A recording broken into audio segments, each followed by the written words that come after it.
आणि तुम्ही या लोकांना मारापर्यंत जाताय इथं भेटायला तर मारता आणि त्याला वाचवता 4-4 जण 9-9 मेले तेव्हा लाज नाही वाटत का?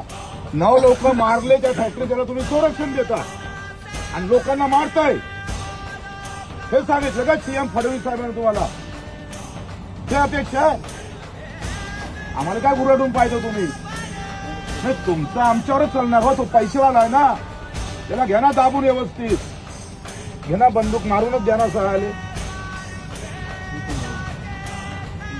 कंपनी. बरोबर आम्ही त्या जो एमडी आहे ना त्याच्या घरावर काळं फासणार आहोत, धिंगाणा करून टाकतो. उद्या पहा तुम्ही पुरा धिंगाणा करतो. एक तर त्याला मारू सहाले घोटमार करू त्याच्या घरावर. आणि त्या सीएमच्या जिल्ह्यामध्ये ही जर अवस्था होत असेल तर राज्याची काय अवस्था आहे? तसं आहे. आता आम्ही पाहतोय सीएमच्या घरातच पाणी घुसलंय आणि सामान्य माणूस मरतो त्याला काही लेन